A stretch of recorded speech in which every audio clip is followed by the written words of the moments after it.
kita semua selalu penuh dengan sukacita dan selalu penuh berkat dari Tuhan. Senang sekali bisa berjumpa kembali bersama Bapak Ibu di dalam ibadah online Zion Church of Christ. Dan memasuki bulan November kali ini, kami mempunyai tema baru. Tema kami di bulan November kali ini adalah family atau keluarga, yang merupakan salah satu dari 7 nilai dalam gereja Zion Church of Christ. Di sini kita akan sama-sama belajar bagaimana cara membangun karakter Kristus di dalam kehidupan berkeluarga. Sebelum memulai ibadah pada hari ini, mari kita satukan hati untuk berdoa. Bapa yang baik, Bapa yang penuh kasih, terima kasih untuk penyertaan-Mu sepanjang hidup kami sampai pada saat ini. Sebentar lagi kami ingin memuji, menyembah, memuliakan Engkau serta mendengar firman-Mu. Berkati Pastor Romi Matulesi yang ingin menyampaikan kebenaran firman-Mu. Berkati seluruh para pelayan-Mu dan berkati kami semua agar apa yang kami dengar bukan cuma menjadi pendengar, tapi kami bisa menjadi pelaku firman yang baik untuk kehidupan kami sehari-hari. Dan sehingga hanya nama-Mu saja yang dipermuliakan. Kami buka jalannya ibadah pada hari ini ke dalam satu nama yang penuh kuasa, nama Tuhan kami, Yesus Kristus.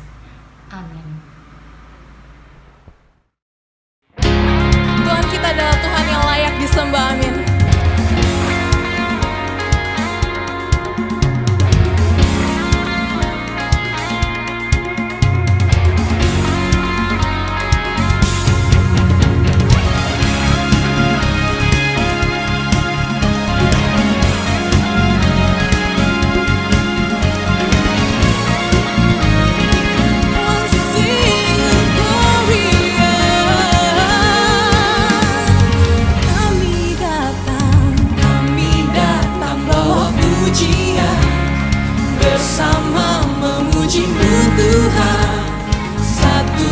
Suara dan nyanyikan sorak kemenangan. Gloria,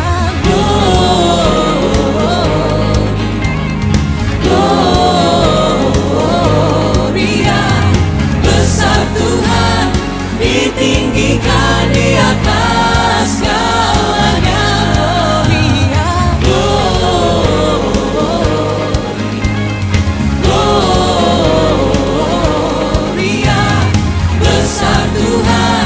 Ditinggikan pujinya, Gloria. Segala hormat, segala puji hanya bagi Tuhan. Gloria for you, God. We come for your presence. Come on church, let's come with our presence. Kami datang bawa pujian, bersama memuji-Mu Tuhan. Satukan suara dan nyanyikan sorak kemenangan. Kami datang bawa pujian, bersama memuji-Mu Tuhan. Satukan suara dan nyanyikan sorak kemenangan.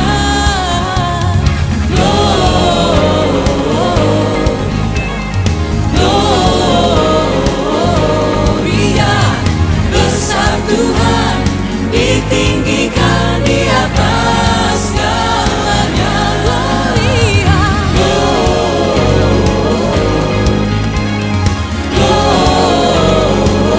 Gloria, besar Tuhan, ditinggikan pujinya, Gloria. Tuhan, Kau Tuhan yang layak disembah. We want to give you a lot of glory and honor, Jesus. Oh, we give you glory. Come on church, dimanapun kau berada. We give you glory. We give you glory, we give you honor, we give you praise for all that you are. We give you glory, we give you honor, we give you praise.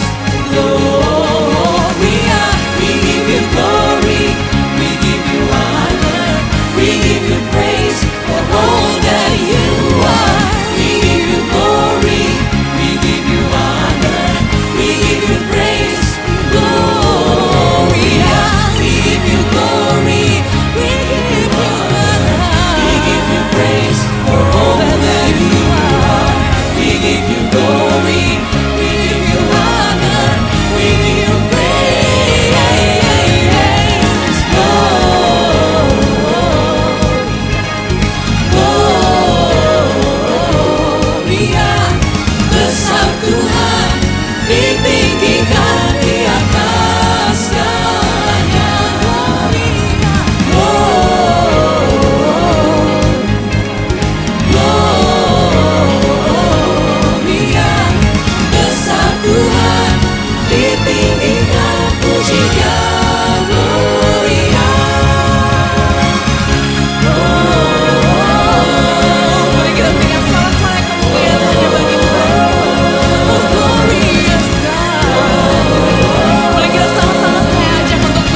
wajah-Mu, oh Tuhan, di dalam kekudusan-Mu. Bawaku dekat dalam hati-Mu. Ku rindu mendengar suara-Mu, oh Tuhan, di tempat kudus-Mu sekarang. Ku rasakan kasih-Mu dan indahnya kekudusan-Mu, penuhi dengan kasih-Mu. Diam di hadirat-Mu, ku mengangkat tanganku dan ku bersyukur menyembah-Mu, penuhi dengan kasih-Mu. Diam di hadirat-Mu. Thank you, Jesus. Mari kita sama-sama naikkan pujian. Di hatiku,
Yesus. dan indahnya kekudusan-Mu penuhi dengan Kau penuhi kami Yesus. setiap Kami ingin berdiam selamanya Yesus. ku mengangkat tanganku Ku bersyukur dan ku bersyukur menyembah-Mu penuhi dengan kasih-Mu diam di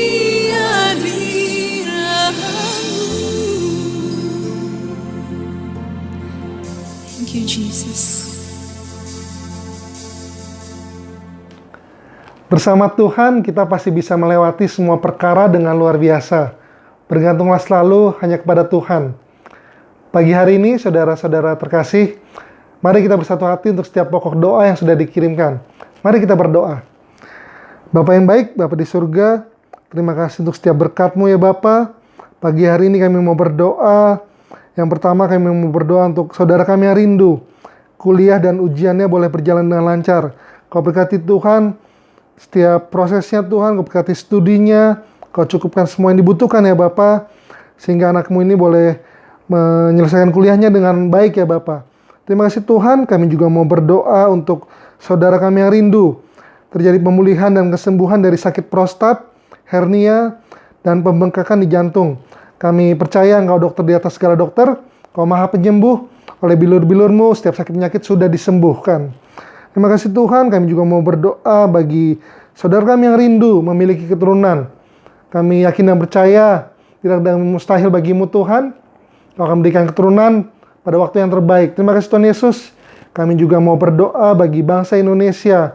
Kami rindu Tuhan lawatan-Mu terjadi atas bangsa ini ya Bapa. Kau berkati setiap pemerintahan yang ada Tuhan, dari presiden sampai semua jajaran yang ada, boleh bekerja dengan baik, terutama di masa pandemi ini Tuhan. Biar keputusan yang mereka ambil, keputusan apapun yang mereka putuskan, boleh diambil dengan bijak. Dan masyarakat boleh merasakan manfaatnya ya Bapa. Terima kasih Tuhan Yesus untuk setiap kebaikan-Mu ya Bapa. Dan pagi hari ini juga kami bersyukur Tuhan untuk setiap pokok doa yang sudah dijawab. Haleluya. Terima kasih Tuhan. Kami bersyukur untuk pembayaran proyek yang sudah diproses. Terima kasih Tuhan. Kami juga bersyukur ya Bapa untuk bisnis kantor yang sudah lebih aktif lagi. Terima kasih Tuhan. Kau sangat baik bagi setiap kami. Kami yakin dan percaya Tuhan, penyertaan-Mu selalu sempurna atas setiap kami ya Bapa. Terima kasih Tuhan. Hanya dalam nama-Mu kami telah berdoa dan mengucap syukur. Haleluya. Amin. Sepanjang tahun 2020, gereja membahas tema besar planted atau tertanam. Karena itu, bagi saudara yang rindu bertumbuh lebih lagi dalam Tuhan, kami mengundang saudara bergabung dalam sel grup kami, iConnect, yang saat ini dilakukan secara online. Di dalam iConnect, perkembangan saudara akan terpantau dan kita akan bertumbuh bersama-sama. Karena tidak ada pertumbuhan di dalam kesendirian. Dan saudara juga akan mendapat banyak update langsung tentang kegiatan-kegiatan dari gereja.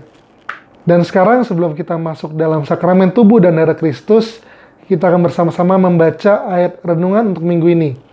Yang diambil dari Amsal 1 ayat 7. Saya akan bacakan terlebih dahulu. Amsal 1 ayat 7. Takut akan Tuhan adalah permulaan pengetahuan, tetapi orang bodoh menghina hikmat dan didikan. Mari kita baca bersama-sama. Amsal 1 ayat 7. Takut akan Tuhan adalah permulaan pengetahuan, tetapi orang bodoh menghina hikmat dan didikan. Semoga ayat ini boleh menjadi kekuatan bagi setiap kita sepanjang minggu ini. Kita angkat kembali pujian ini.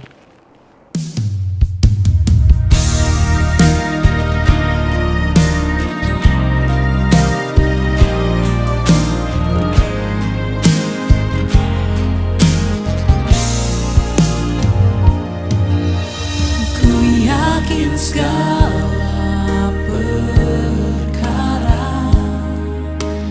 dapat ku tanggung di dalam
Hai, selamat hari Minggu. Senang bisa menjumpai saudara kembali di hari ini. Tetap semangat, amin. Saya bersemangat terus untuk menjadi berkat buat saudara dalam menyampaikan kabar baik ini melalui siaran online kita di hari Minggu ini. Well, dimanapun Anda berada, dalam situasi kondisi apapun, tetap bersuka cita.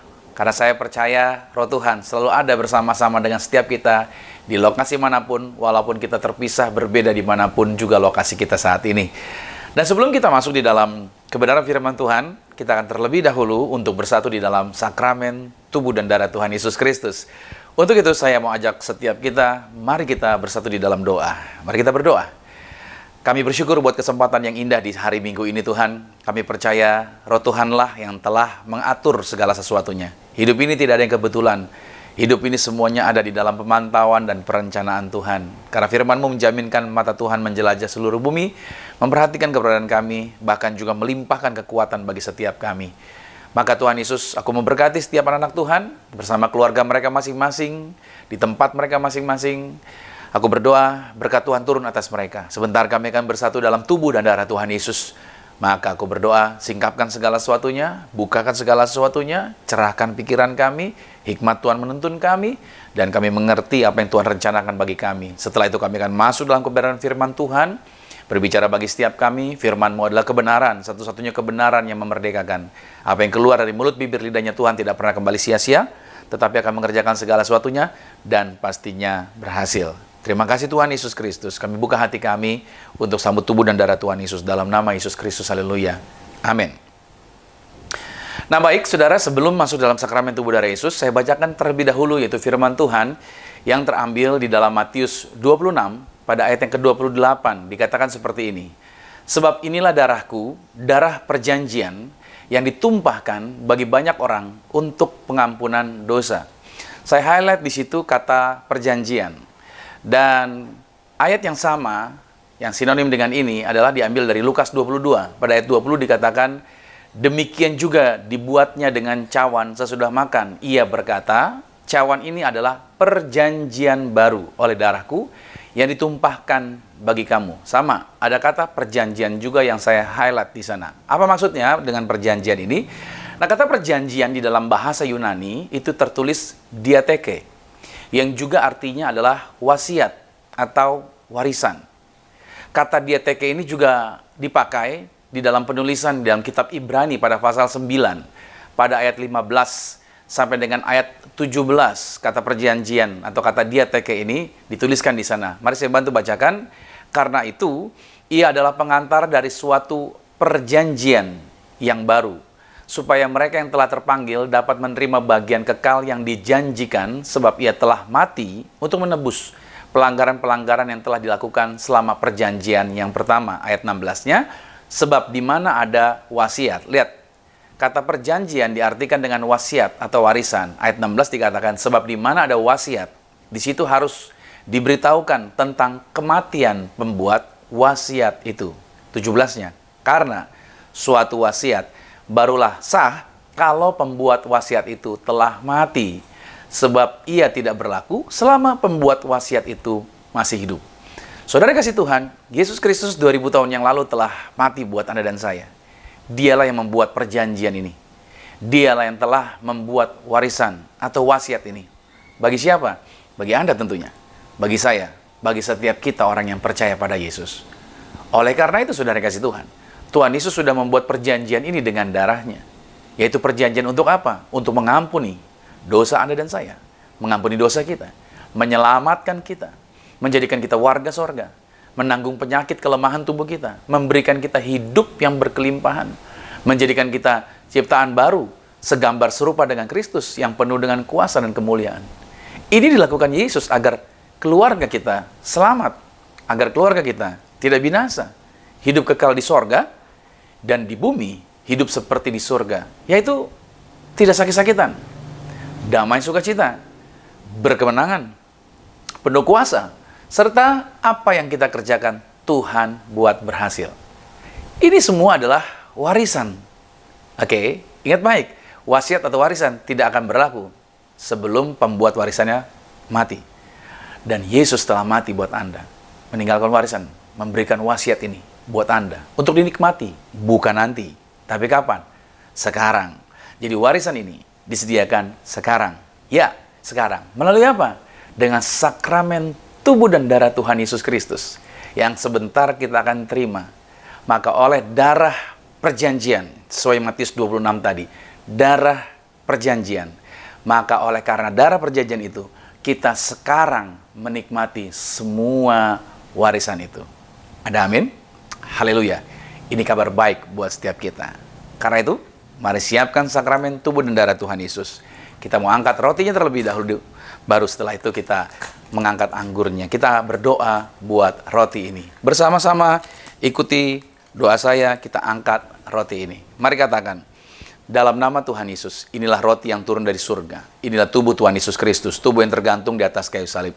Yang pertama, memberikan kami bersama dengan keluarga kehidupan yang kekal di dalam kerajaan sorga. Yang kedua, untuk menyempurnakan agar tubuhku selalu sehat sempurna. Sempurna jiwa rohku dibangkitkan pada akhir zaman. Tubuh Tuhan Yesus Kristus yang telah tertombak, tertikam, tergantung di atas kayu salib, agar kami mulai hari ini tidak akan terkapar di meja operasi. Aku tolak pikun, aku tolak lumpuh, aku tolak koma, aku tolak terkapar di ruang ICU.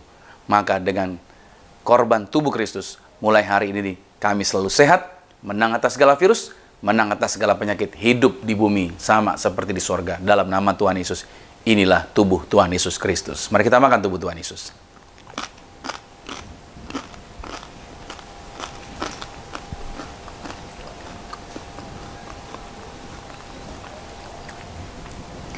Kita juga mau mengangkat, yaitu darah Yesus, anggur ini di atas kepala kita.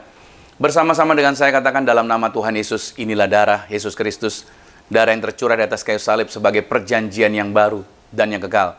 Mulai hari ini, bersama keluarga, kami senantiasa saling mengasihi, saling mengampuni. Kasih mula-mula di dalam keluarga kami senantiasa ada. Maka oleh darah Kristus, bersama keluarga, kami termeterai menjadi warga sorga. Dijaminkan kami punya rumah di sorga. Kami punya rumah di bumi. Kami tidak akan mengembara. Dimanapun berada melangkah, dijagai pasukan malaikat. Kami tolak serangan setan, kuasa gelap, santet, guna-guna, roh-roh jahat. Rancangan setan dilumpuhkan, dihancurkan. Kami punya iman yang kami kerjakan, yang kami pegang, yang kami usahakan, diberkati berhasil. Berkat kami tidak dijaminkan oleh keadaan, oleh lingkungan, oleh situasi. Tapi berkat kami telah dijaminkan karena darah Yesus telah membuat perjanjian atau wasiat menjadi milik kami. Yang dinikmati bukan nanti, tapi hari ini juga kami menikmati setiap warisan yang Tuhan telah sediakan oleh darah-Mu.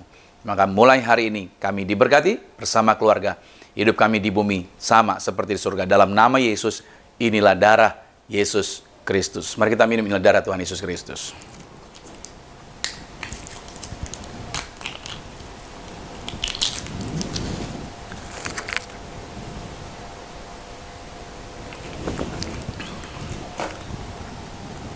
Saya juga mengajak Bapak Ibu Saudara, ambil minyaknya, kita urapi diri kita.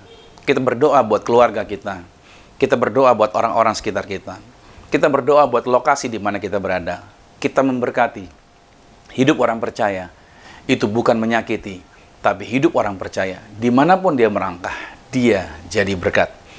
Mari sama-sama dengan saya katakan, dalam nama Tuhan Yesus, inilah minyak urapan. Setiap tetes yang punya kuasa mengusir setan. Setiap oles yang punya kuasa menyembuhkan penyakit. Silakan mulai hari ini pasukan malaikat surgawi hadir. Senantiasa proteksi, jagai kami. Maka dimanapun kami melangkah, tempat yang kami injak diberkati. Dalam nama Tuhan Yesus, inilah minyak urapan. Ya. Oke, saudara, Anda boleh berdoa buat setiap orang yang bersama dengan saudara. Puji nama Tuhan. Well, baik, kita akan masuk di dalam kebenaran firman Tuhan. Ini merupakan minggu yang kelima di bulan November tahun 2020. Dan minggu depan berarti kita sudah masuk di dalam bulan yang baru lagi, atau bulan yang terakhir di tahun 2020. Tanpa terasa ya, kita melewati setiap bulan di tahun 2020. Tidak mudah, banyak tantangan, ada pergumulan. Tapi ini merupakan bagian daripada suatu proses untuk kita semakin maju dan semakin dewasa dan semakin mengalami perkembangan serta mengalami perubahan. Dan selalu diingat baik-baik bahwa di dalam yang namanya perkembangan, di dalam yang namanya kemajuan, itu merupakan zona di mana di dalamnya ada ketidaknyamanan. Tapi oke, nggak apa-apa. Ketidaknyamanan justru membuat Anda dan saya bertumbuh dan berkembang. Tetapi kalau tempat yang nyaman, justru di situ tidak akan ada yang namanya pertumbuhan dan perkembangan. Well, diberkati saudara semua, tentunya melewati hari-hari dan sampai di minggu yang kelima ini. Dan di hari ini, di minggu yang kelima ini, judul yang saya bawakan tetap terkait dalam tema bulan November, yaitu tentang family. Oke, dari 7 nilai, ini merupakan nilai ke-7 yang Zion Church of Christ, yaitu memiliki atau mengajarkan tentang values kami. Sejak bulan Mei kita berbicara mengenai values tentunya, tiap bulan kita berganti satu persatu, dan ini yang terakhir, di bulan November ini adalah values yang ke-7. Nah, judul yang saya bawakan adalah tetap diberkati dan menjadi berkat. Oke, catat ya. Siapkan catatan saudara, tetap diberkati dan menjadi berkat. Dalam Mazmur pada pasal 37, ayat 25 sampai dengan ayat 26, Raja Daud berkata begini, "Dahulu aku muda, sekarang telah menjadi tua. Tetapi tidak pernah kulihat orang benar ditinggalkan, atau anak cucunya meminta-minta roti. Tiap hari ia menaruh belas kasihan dan memberi pinjaman, dan anak cucunya menjadi berkat." Nah, Daudlah yang menjadi penulis dari Mazmur 37 ini. Saya coba membagikan secara singkat mengenai pengalaman Daud dalam berjalan bersama dengan Tuhan. Perjalanan keberhasilan Daud menjadi raja tentunya tidaklah ia raih dalam waktu yang singkat dan bukan dicapai dengan jalan yang mudah, melainkan melalui pergumulan yang panjang disertai dengan segala kesulitan dan berbagai tekanan. Di mana di dalam perjalanan itu sendiri, Daud melihat dan mengalami bagaimana Tuhan membentuk dirinya dari seorang pemuda penggembala ternak sampai dia menjadi raja yang telah memberikan pengaruh yang besar sampai dengan saat ini. Kisah kehidupan Daud tidaklah dimulai dari sesuatu yang hebat. Itu diawali dari seorang yang sederhana. Jadi kalau saat ini Anda dalam posisi yang kata orang sederhana atau kelihatannya Anda biasa-biasa saja, saran saya adalah jangan pernah berkecil hati. Karena Anda tetap punya kesempatan untuk menjadi orang yang hebat. Anda percaya akan hal itu? Ada amin. Nah, Daud memiliki latar belakang keluarga yang terlihat tampaknya kurang harmonis. Kenapa demikian? Terbukti Daud tidak direkomendasikan pada saat Nabi Samuel datang berkunjung ke rumah Isai, ayah Daud, untuk memilih calon raja baru penggantinya Saul. Padahal keluarganya Daud mengetahui kalau Daud itu memiliki pengalaman pertarungan dengan binatang buas dalam menyelamatkan ternak peliharaan mereka. Saya percaya apa yang Daud lakukan, itu pasti dia ceritakan kepada keluarganya. Dan keluarganya mengetahui hal itu. Dari mana saya bisa berkata demikian? Nanti Anda bisa lihat di dalam 1 Samuel 17 pada ayat 28. Apa yang dikatakan oleh kakaknya Daud di medan pertempuran, bahwa dia mengetahui bagaimana karakternya Daud. Nah, dengan pengalaman itu seharusnya Daud dapat direkomendasikan oleh keluarganya atau oleh ayahnya. Tetapi ayah serta saudara-saudaranya sepertinya tidak memperdulikan akan hal itu kepada Daud. Itulah kemungkinan salah satu alasan yang membuat Daud tampil berbeda untuk mengumandangkan niatnya menghadapi Goliat di hadapan tentara Israel pada waktu dia mengantar makanan buat kakaknya ke medan pertempuran. Tujuan Daud adalah agar setiap orang dapat mendengar serta dapat mengagumi dirinya. Di sini terlihat sisi manusiawinya Daud. Oke ya, dapat terlihat sisi manusia Daud. Dia ingin dirinya dapat diakui oleh orang lain, yang seharusnya pengakuan itu ia dapatkan dari anggota keluarganya sendiri. Ini menjadi perhatian penting bagi setiap kita, Bapak Ibu Saudara, bahwa pengalaman yang kita alami dalam keluarga kita itu dapat mempengaruhi sikap dan keputusan yang akan kita ambil. Karena itu, perhatikan baik pengalaman-pengalaman atau apa yang Anda mau buat di dalam keluarga Anda itu akan menjadi pengaruh penting dalam pengambilan keputusan bagi generasi kita. Daud berusia 17 tahun pada saat dia diurapi oleh Nabi Samuel. Sejak itu dia memiliki keyakinan bahwa Tuhan selalu menyertainya dimanapun ia melangkah. Maka ketika Daud berhasil mengalahkan raksasa itu, Daud berharap jenjang karirnya akan menjadi spektakuler, seperti yang telah dinubuatkan oleh Nabi Samuel tentunya. Dan percayalah saudara, memang janji Tuhan, janji yang Tuhan berikan itu tidak pernah dibatalkan oleh Tuhan. Tetapi untuk penggenapannya memerlukan waktu yang tepat sesuai dengan kehendaknya Tuhan. Dan ternyata Tuhan melantik Daud akhirnya menjadi raja juga. Melantik Daud menjadi raja pada usia 30 tahun.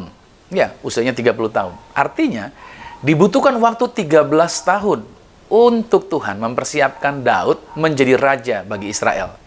Tetapi proses itu sendiri tidaklah berhenti ketika Daud menjadi raja.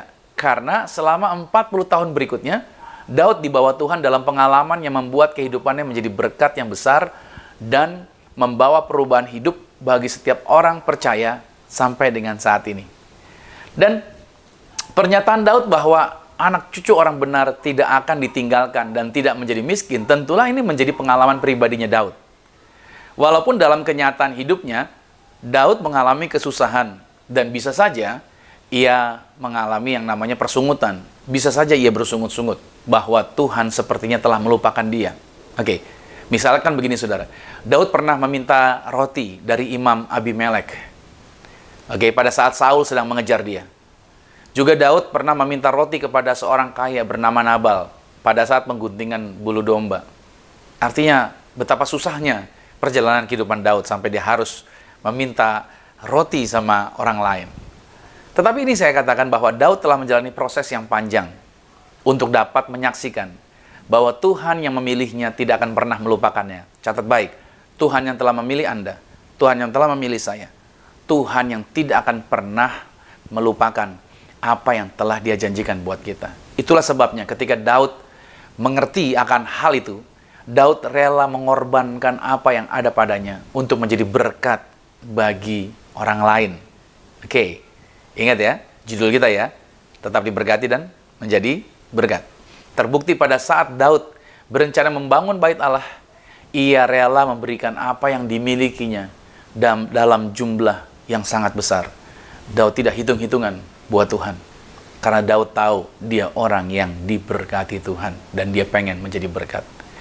Di sini yang harus kita pahami adalah kesulitan-kesulitan apapun yang kita sedang alami di masa pandemi ini, jangan izinkan untuk tergoda bersungut-sungut seolah-olah Tuhan telah melupakan Anda, Tuhan telah melupakan kita. Mazmur ini justru dirancang untuk mengatasi pencobaan yang menyerang siapa saja dalam keadaan-keadaan yang menakutkan, seperti hari-hari ini mungkin keadaan yang sedang menakutkan. Oke, bahwa sesungguhnya Anda dan saya, kita ini dijaminkan oleh Tuhan untuk hidup dalam setiap berkat-Nya dan dapat selalu menjadi berkat sampai kepada anak cucu kita. Hello, ada amin. Melalui situasi sulit ini sebenarnya, justru Tuhan sedang mengundang kita untuk berdoa bagi apa yang ingin Tuhan berikan kepada kita. Berdoalah apa yang Tuhan ingin berikan buat kita. Jangan berdoa yang lain. Artinya berdoalah, mintalah mengenai apa yang Tuhan inginkan bagi kita. Itulah yang engkau doakan. Apa yang Tuhan inginkan untuk kita lakukan, itulah yang engkau doakan. Allah tidak pernah meninggalkan umat-Nya. Tuhan peduli dan mencukupkan kebutuhan Anda, mencukupkan kebutuhan saya, dan mencukupkan setiap keluarga orang percaya. Oke, rancangan berkat inilah yang Tuhan sediakan bagi keluarga orang benar sampai kepada anak cucunya. Nah, karena itu saya berharap ketika sepanjang bulan November ini kita membahas mengenai keluarga, dapat membuat setiap kita memahami betapa Tuhan begitu memberikan perhatian yang kuat mengenai rancangannya atas keluarga, karena permulaan segala sesuatu itu ada pada keluarga.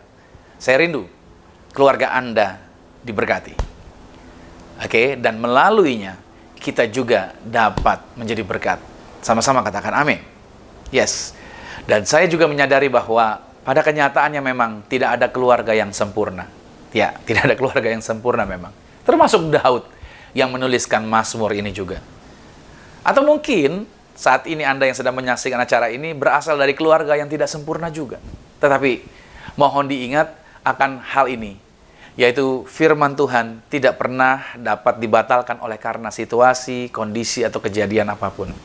Rancangan firman Tuhan yang luar biasa tetap dapat terjadi bagi setiap kita yang percaya. Say amin. Haleluya. Bagi Tuhan, saudara, kita mungkin punya tempat tinggal. Rumah tempat tinggal tidaklah lebih penting daripada keluarga. Ingat baik. Kenapa demikian? Karena keluarga adalah rumah yang kekal. Itu dia. Keluarga adalah rumah yang kekal. Sebab di dalam keluargalah Tuhan mencurahkan berkat-Nya. Ada amin sampai sini? Mengerti, pahami. Melalui keluarga jugalah umat Tuhan, kita semua menjadi berkat bagi dunia ini. Nah, masuk di dalam poin ini, saudara yang dikasih Tuhan. Bagaimana sih agar keluarga kita tetap diberkati dan dapat menjadi berkat? Bagaimana agar keluarga Anda, keluarga saya, keluarga kita orang percaya, itu tetap diberkati dalam situasi seperti apapun juga. Dan kita bisa tetap menjadi berkat. Yang pertama ini, saudara, catat baik, yaitu adalah memiliki kehidupan yang benar. Oke, ini dia. Untuk keluarga kita tetap diberkati dan menjadi berkat, yang pertama adalah memiliki kehidupan yang benar. Dalam Amsal 20 pada ayat yang ke-7, firman Tuhan berkata begini, orang benar yang bersih kelakuannya, berbahagialah keturunannya. Ya, orang benar yang bersih kelakuannya, berbahagialah keturunannya. Orang benar tidak didefinisikan sebagai orang yang tidak pernah berbuat dosa. Bedakan ini ya. Orang benar bukan berarti orang ini tidak pernah melakukan kesalahan. Orang benar adalah orang yang percaya kepada Tuhan Yesus Kristus bahwa dia telah dibenarkan oleh kuasa darah Yesus. Orang benar adalah orang yang yakin bahwa hidupnya adalah karena anugerah. Hidupnya semuanya karena kemurahan Tuhan. Hidupnya semua karena penyertaan Tuhan. Itulah orang benar. Oleh sebab itu, saat kita menyadari akan hal ini, maka sebenarnya ada dua hal yang perlu Anda dan saya kita perhatikan sebagai orang benar. Yang pertama adalah kita harus percaya bahwa tiap janji Tuhan di dalam Alkitab semuanya ditujukan bagi kita. Oke, apapun janji Tuhan. Dari mana saya tahu akan janji Tuhan? Bacalah Alkitabnya.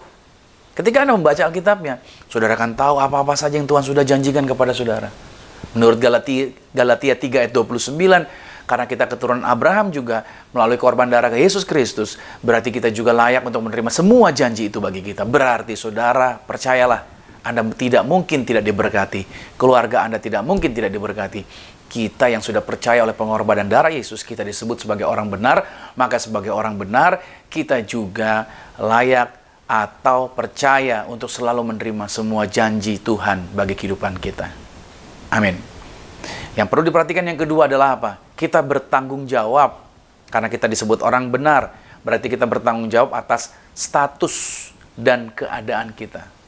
Saat kita disebut sebagai orang benar, maka kita harus siap bertanggung jawab dengan status tersebut dengan keadaan baru kita itu. Nah, kita harus belajar, melatih diri kita untuk hidup berpegang pada firman Tuhan. Kita mulai mendisiplinkan diri kita, atau dengan kata lain kita mulai merubah kebiasaan kita. Kebiasaan kita menjadi kebiasaan yang baru. Dan kita menjadi orang-orang yang berpegang pada firman Tuhan sesuai dengan Filipi 1 ayat yang ke-27. Agar kehidupan setiap kita sebagai orang benar dapat menjadi teladan serta menjadi terang bagi orang lain. Itu menjadi berkat artinya. Kita menjadi penuntun buat orang lain.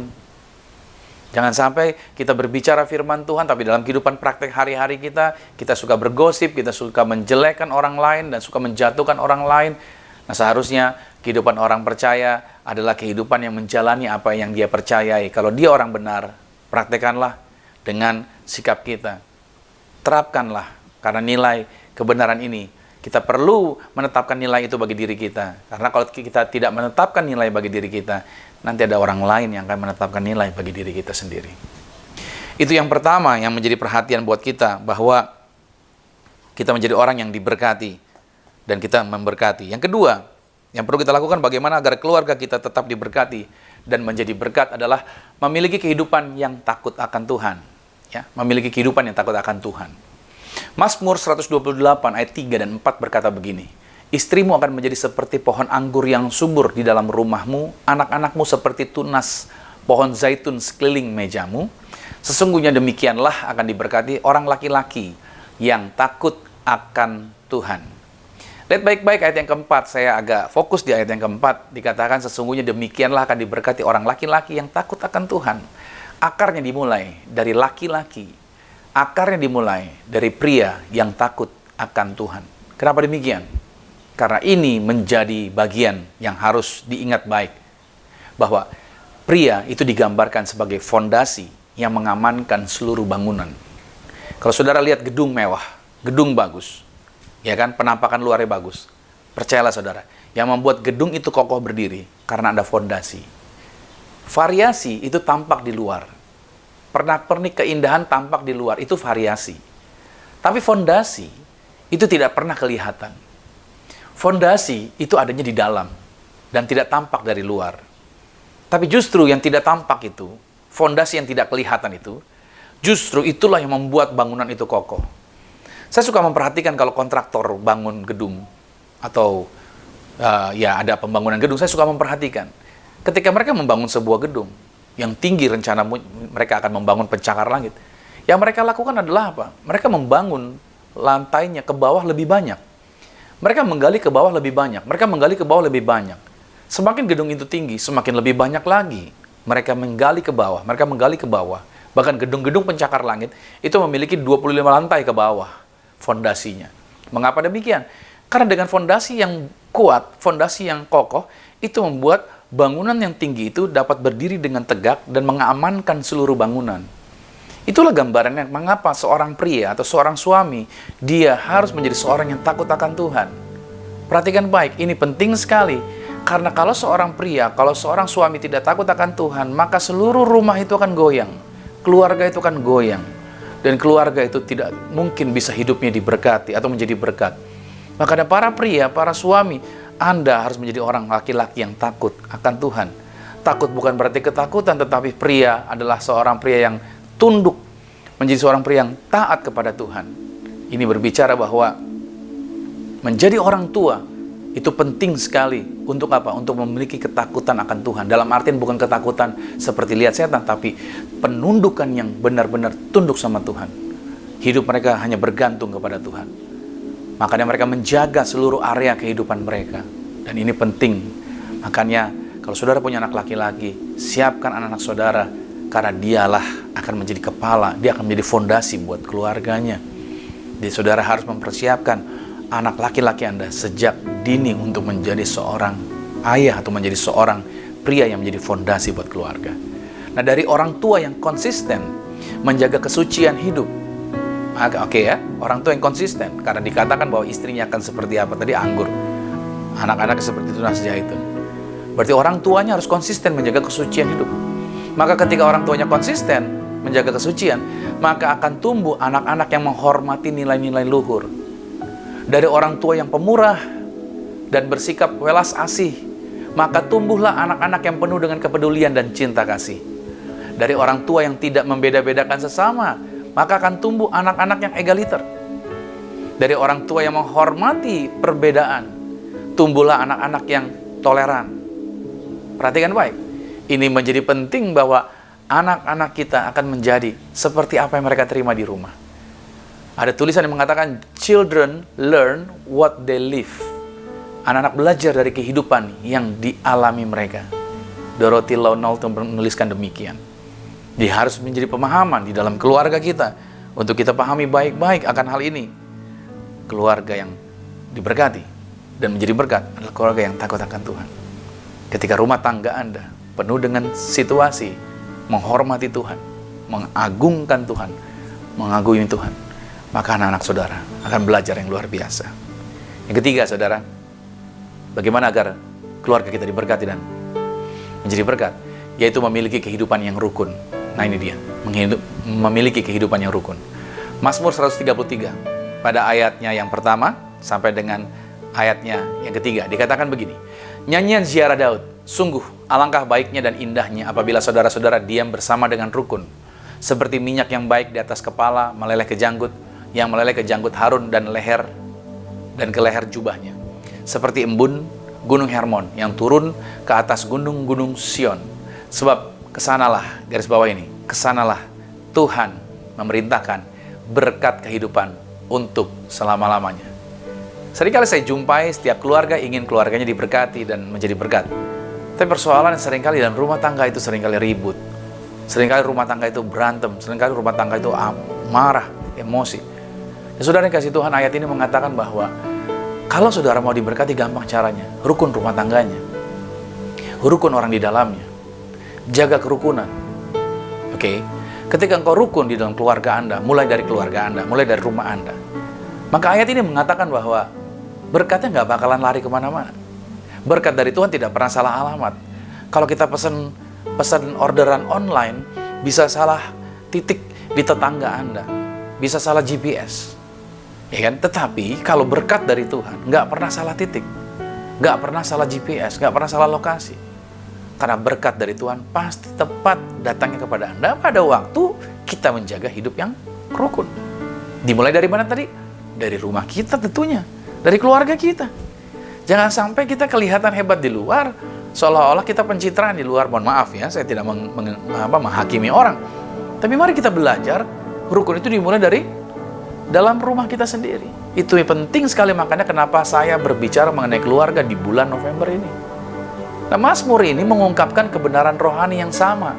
Mazmur 133 ini mengungkapkan kebenaran yang sama dalam Yohanes pasal 17 ayat 1 sampai 26, di mana Yesus berdoa agar para pengikutnya ditetapkan di dalam kasih, ditetapkan di dalam kekudusan, dan ditetapkan di dalam persatuan. Yesus tahu bahwa Roh Kudus tidak dapat bekerja di antara mereka, maksudnya di antara para murid, kalau mereka di dalamnya ada perpecahan yang disebabkan oleh dosa dan ambisi pribadi. Oke, Anda bisa perhatikan apa yang ditulis oleh Paulus di dalam 1 Korintus 1 pada ayatnya yang ke-10 sampai 13, bagaimana di dalam kota itu terjadi perpecahan, perselisihan, keiri hatian. Nanti saudara baca lagi pada pasal 3-nya, ayat 1 sampai 3-nya dari 1 Korintus tersebut, di mana mereka saling menyerang dan segala macam. Roh Kudus tidak bisa bekerja secara luar biasa. Karena dikatakan berarti kamu masih manusia duniawi kalau masih ada keiri hatian. Banyak kali di dalam pelayanan juga demikian. Banyak orang yang kelihatannya melayani, banyak orang yang kelihatannya diberikan karunia, tetapi mereka melakukannya dengan keiri hatian. Melihat orang lain punya keberhasilan, melihat orang lain punya kesuksesan, mereka mulai menghakimi dan mereka mulai memperkatakan kata-kata yang tidak baik, gitu loh saudara. Bukannya berterima kasih atas apa yang sudah dia terima sampai hari ini, berterima kasih punya teman, punya sahabat, punya orang yang telah banyak membantu, memberkati, malahan mereka seringkali menjadi iri hati dan berusaha, yaitu bagaimana saya bisa melewati dia. Saudara, berhentilah untuk bersaing, karena setan ingin Anda tidak diberkati. Setan ingin Anda stuck. Makanya hari ini saya coba mau ingatkan bagi setiap kita, agar keluarga kita tetap diberkati. Dan bagaimana kita menjadi berkat?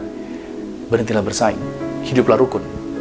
Dari keluarga kita rukun. Terus kemana? Keluar juga kita rukun. Bawa damai dimanapun juga.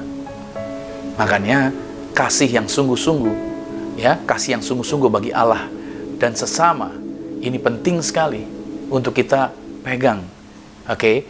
Bersamaan dengan penyucian dalam kebenaran firman Tuhan, kita terus disucikan.